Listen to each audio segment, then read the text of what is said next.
Good morning, and welcome to World in 15, your trusted source for comprehensive coverage of today's most pressing events, delivered with accuracy, integrity, and insight. India is on the brink of declaring a new leader after an extensive nationwide election that has essentially become a referendum on Prime Minister Narendra Modi's decade in power. This monumental election, involving hundreds of millions of votes, over 6 weeks of polling, and billions of dollars spent, will determine the future trajectory of the world's largest democracy. We have Shelby reporting on this. Modi's right-wing Bharatiya Janata Party, BJP, is aiming for a supermajority in the Lok Sabha, India's lower house of parliament. Achieving this goal would allow the BJP to further advance its Hindu nationalist agenda, moving India further away from its secular foundations. The election's outcome will have significant international implications, attracting the attention of major global powers such as the United States, China, and Russia, given India's strategic position in Asia and its rapidly growing economy.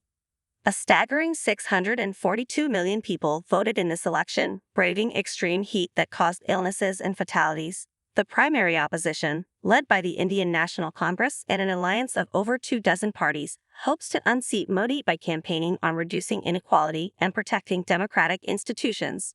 Since taking office in 2014, Modi has achieved unprecedented popularity through development and welfare programs combined with a strong Hindu nationalist message in a predominantly Hindu country. Under his leadership, India has become the world's fastest-growing major economy and has made significant advances in technology and space.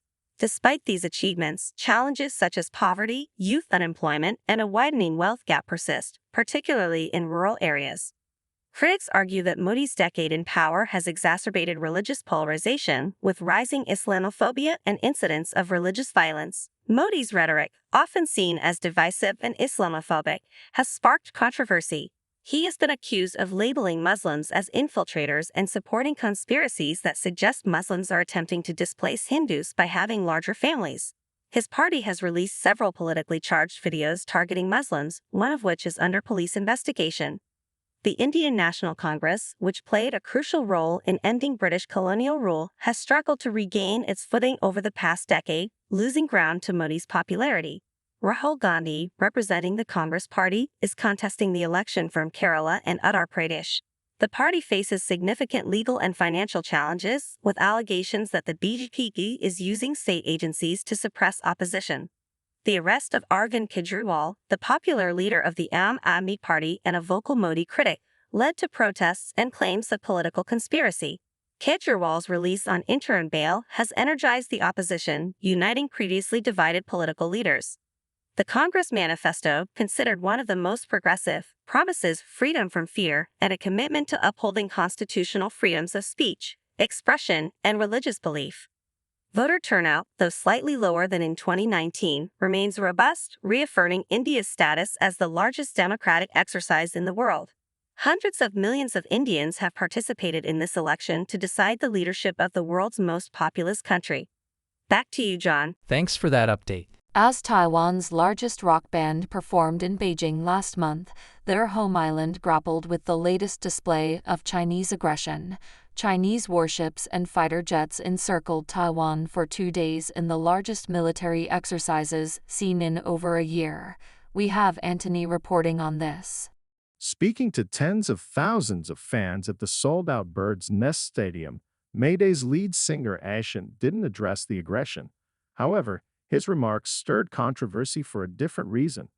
"We Chinese people must eat roast duck when we come to Beijing," he exclaimed. While it might seem like a harmless travel suggestion, Ashen's choice of words carried political weight. As one of Taiwan's biggest music stars, referring to himself as Chinese, not Taiwanese, delighted the crowd but angered many back home. In Taiwan, especially among the younger generation, there's a growing sense of Taiwanese identity. Many reject the idea of being part of China, which views the self-governed island as its territory despite never having controlled it. Beijing has attempted to reinforce its claims by highlighting cultural and historical ties, but polls show that only a small percentage of Taiwan's population identifies primarily as Chinese, while the majority see themselves as Taiwanese. Under Xi Jinping's leadership, Beijing has taken a more assertive stance toward Taiwan, particularly since the Democratic Progressive Party came to power in 2016. Yet, there remains significant cultural overlap, with both sides speaking Mandarin. This has led Taiwanese artists to pursue opportunities in the lucrative mainland market. As political tensions between Beijing and Taipei escalate, these artists face pressure to align with Beijing's political stance. On the same night as May Day's performance in Beijing, Taiwanese pop queen Jolin Tsai referred to fans in Nanchang as our Chinese city, sparking further debate about the complexities of identity in the region. Back to you, Bella. Thanks for that update. Military analysts have tempered expectations, partly because the U.S. is standing firm in not allowing Ukraine to use the most formidable munition it has been given to fire into Russia, the long-range missiles known as ATACMS that can hit targets 300 kilometers, nearly 200 miles away. We have Jensen reporting on this. Instead, Ukraine can only use shorter-range missiles known as GMLRS, which have a range of around 70 kilometers, around 40 miles. While the removal of this taboo appears to mark a new chapter in the war, Russia has already experienced Ukrainian strikes with Western weapons on territory to which it lays claim. Ukraine has frequently targeted occupied Crimea, which Russia annexed in 2014, using Storm Shadow missiles provided by the UK. Ukraine also launched strikes on Kharkiv and Kherson in late 2022, as it sought to liberate the regions occupied by Russia in the early weeks of the war. Ukrainian forces claimed Monday that they had successfully hit a Russian S-300 missile system using Western-supplied weapons inside Russian territory. It burns beautifully. It's a Russian S-300. On Russian territory, the first days after permission to use Western weapons on enemy territory, Ukrainian government minister Irina Vereshchuk posted on Facebook alongside a picture purporting to show the strike.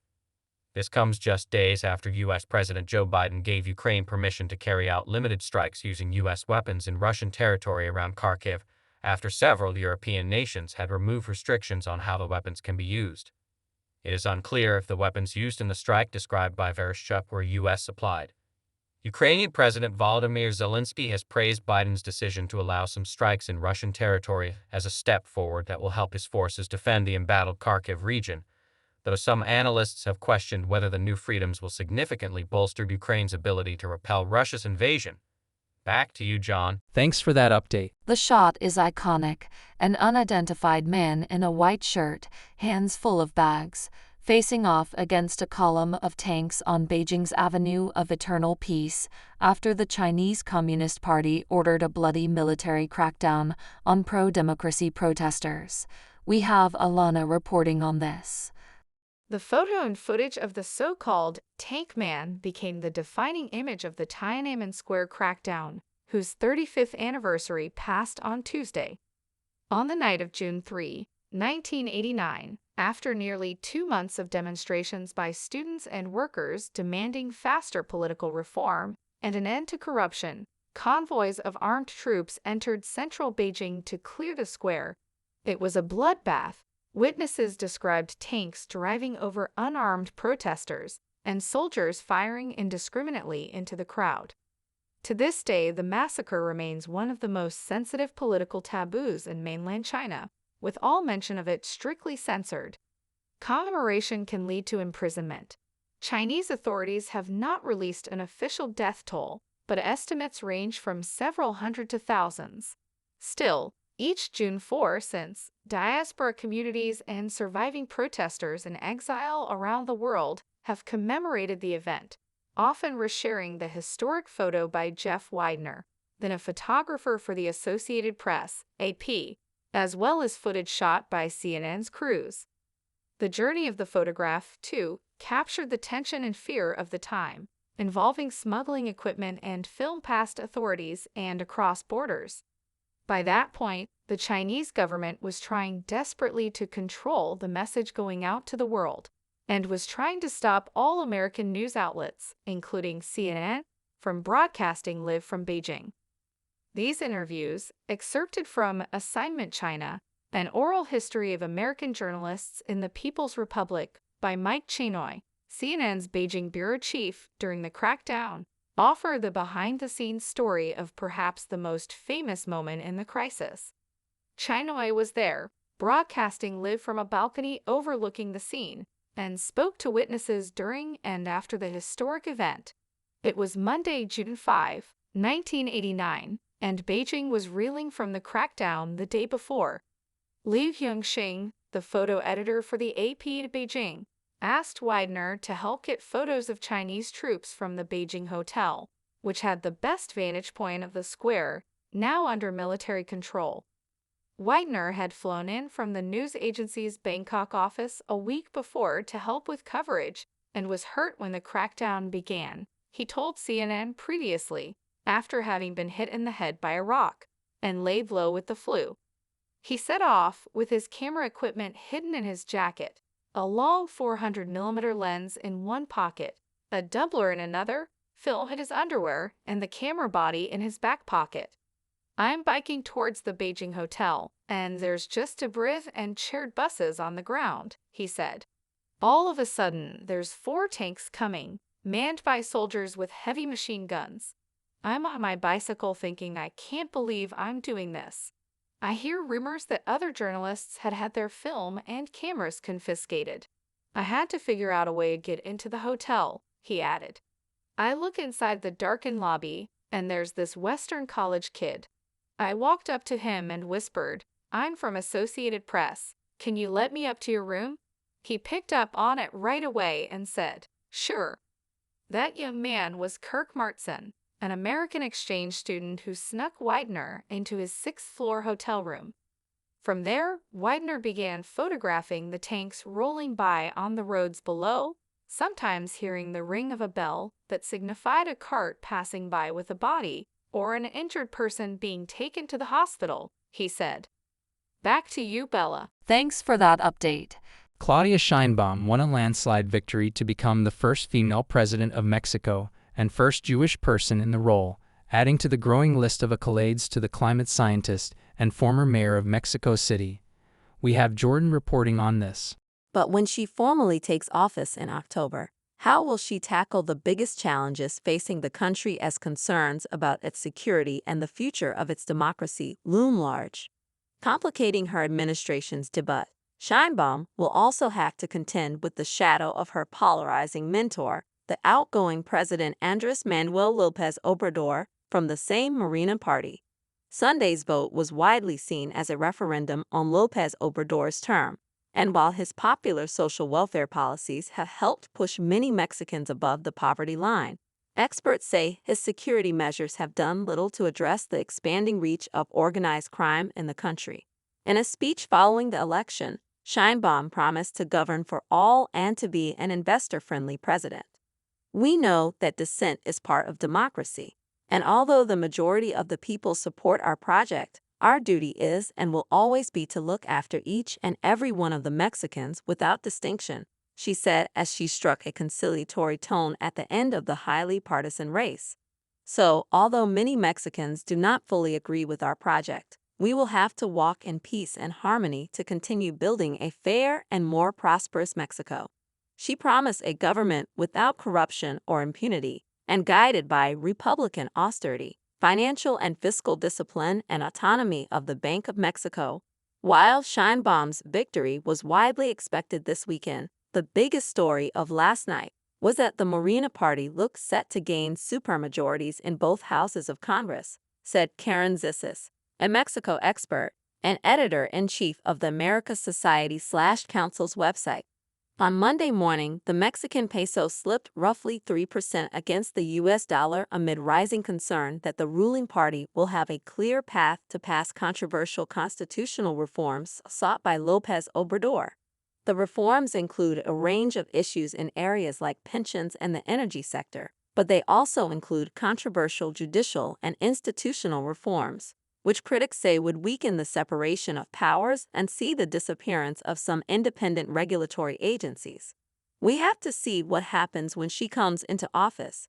There has been a history of Mexican presidents breaking the path of their predecessors, even when their predecessors more or less selected them, Zissis said, adding, though Sheinbaum has pledged throughout her campaign to continue his legacy. López Obrador has pushed back on suggestions that he would be giving Sheinbaum cues, saying on Monday that he would not influence his protege. Sheinbaum is now the one empowered to make all the decisions, he said. One of Sheinbaum's biographers, journalist Georgie Zapata, has speculated that once in office, Sheinbaum will unfurl her own platform gradually. She will first act as the faithful disciple of the leader before offering glimpses of her own program, taking care not to stoke instability in the movement space. Back to you, John. Thanks for that update. The New York Stock Exchange announced Monday that it has resolved a technical issue that caused trading halts for some major stocks and led to Berkshire Hathaway being listed as down 99.97%. We have Ava reporting on this. In an update, NYSE stated that impacted stocks have resumed trading and all systems are currently operational. Intercontinental Exchange, the parent company of NYSE, has found no evidence suggesting that the glitch resulted from a cyber attack, according to a senior executive at a major bank in contact with ICE. Instead, NYSE spokesperson attributed the problem to a technical issue with industry-wide price bands that triggered trading halts for up to 40 symbols listed on NYSE group exchanges. These price bands are published by the Consolidated Tape Association's CTA, Security Information Processor, SIP, responsible for real-time trade and quote data. CTA acknowledged experiencing an issue possibly related to a new software release. To resolve it, the industry group relied on a secondary data center operating on the older software version. Numerous stocks were paused earlier, indicating trades outside the limit up-limit down bands. Among them were Chipotle and Berkshire Hathaway, led by Warren Buffett. Berkshire Hathaway's Class A shares were briefly listed at $185.10, representing a loss of 99.97% before the issue was addressed. NYSE decided to cancel all erroneous trades for Berkshire between 9:50 a.m. ET and 9:51 a.m. ET at or below $603,718.30. This ruling is not subject to appeal, and additional trades may be canceled. We are monitoring the issue and engaging with market participants, said a spokesperson for the Securities and Exchange Commission. Market structure expert Joe Saluzzi questioned NYSE's explanation, finding it inconsistent with the unusual trades that occurred. He noted that Berkshire Hathaway's stock dropped suddenly without a gradual decline, which is unexpected. While the technical issues did not significantly impact the broader stock market, some stocks, like Barrick Gold and Nuscale Power, experienced temporary abnormalities before returning to normal trading levels. Back to you, Bella. Thanks for that update. Thanks for tuning in to World in 15 for your daily dose of news and updates. Don't forget to hit that subscribe button and turn on notifications so you never miss out on breaking stories and insightful analysis.